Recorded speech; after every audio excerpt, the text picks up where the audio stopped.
ప్రపంచ కీలక రాజకీయాల్లో పరిణామం జరిగింది. గాజా శాంతి ఒప్పందానికి ప్రధాని మోదీకి అమెరికా అధ్యక్షుడు ట్రంప్ ఆహ్వానించారు.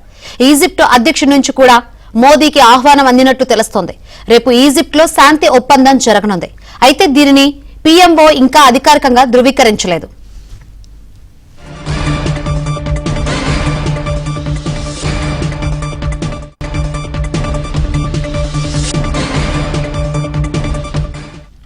రైట్, ఈ ఆహ్వానాన్ని ప్రధాని మోదీ ఏ విధంగా చూస్తున్నారో తెలుసుకుందాం. మరిన్ని వివరాలు అందించేందుకు మా ఢిల్లీ బ్యూరో చీఫ్ కృష్ణ సిద్ధంగా ఉన్నారు. కృష్ణ,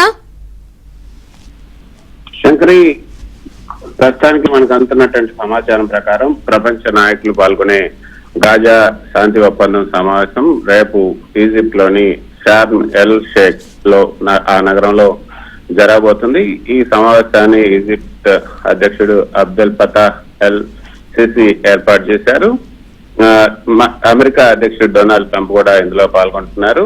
ఇజ్రాయెల్ అదేవిధంగా ఇతర దేశాల నాయకులు కూడా హాజరయ్యే అవకాశం ఉంది.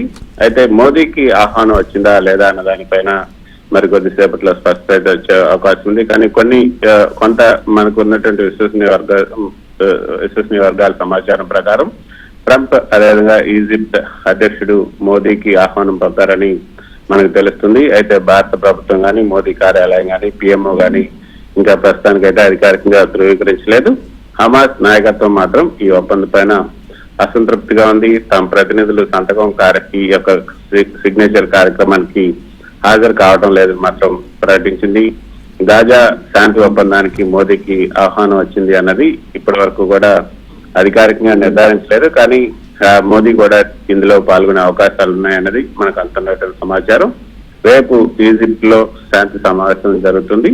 మోదీ హాజరుకు సంబంధించినటువంటి అంశంపైన మరి కొద్దిసేపట్లో స్పష్టత వచ్చే అవకాశం ఉంది. అయితే ఇజ్రాయెల్ అదేవిధంగా హమాస్ మధ్య కొనసాగుతున్నటువంటి యుద్ధాన్ని ముగించేందుకు రూపొందించినటువంటి ఈ ట్రంప్ శాంతి ప్రణాళిక, ఈ పీస్ డీల్ ఇప్పుడు అంతా కూడా చర్చనీయాంశమైంది. 2023 అక్టోబర్ లో గాజా యుద్ధం మొదలైంది. ఆ తర్వాత అందులో వేలాది మంది ప్రాణాలు కోల్పోయారు, లక్షల మంది నిరాశ్రయులయ్యారు. ఇప్పుడు దీనికి ముగింపు పలకాలన్న ఉద్దేశంతోనే ప్రపంచ దేశాలన్నీ కూడా ఒత్తిడి చేస్తున్నాయి.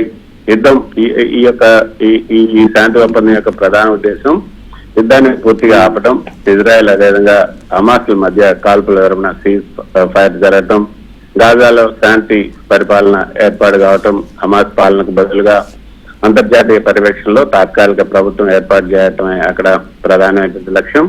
హమాస్ చేతిలో ఉన్నటువంటి ఇజ్రాయెల్ బందీలను కూడా విడుదల చేయాలి. దీనికి ప్రతిగా ఇజ్రాయెల్ జైల్లో ఉన్నటువంటి పాలస్తీనా ఖైదీలను విడుదల చేయడం జరుగుతుంది.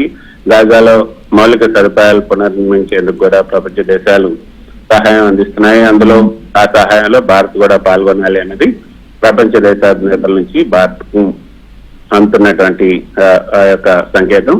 అందులో భాగంగానే ఈ యొక్క మోదీ ఈ సమావేశానికి హాజరు కావాలని అందరూ కూడా భావిస్తున్నారు. అయితే ఈ ఒప్పందంలో ఎవరెవరు భాగస్వాములు అయ్యారని కూడా మనం చూస్తే ఇజ్రాయెల్ ప్రభుత్వం, హమాస్ నాయకత్వం, Egypt, Qatar, America, European union వీళ్ళందరూ కూడా ఈ ఒప్పందంలో మధ్యవర్తులుగా పనిచేస్తున్నారు. డొనాల్డ్ ట్రంప్ దీన్ని ఒక సెకండ్ ఫేజ్ ప్రణాళికగా కూడా ఆయన పేర్కొన్నారు. భారత ప్రధాని మోదీ, యునైటెడ్ నేషన్స్ అదేవిధంగా రష్యా, చైనా వంటి దేశాలు కూడా దీనికి మద్దతు ప్రకటించాయి.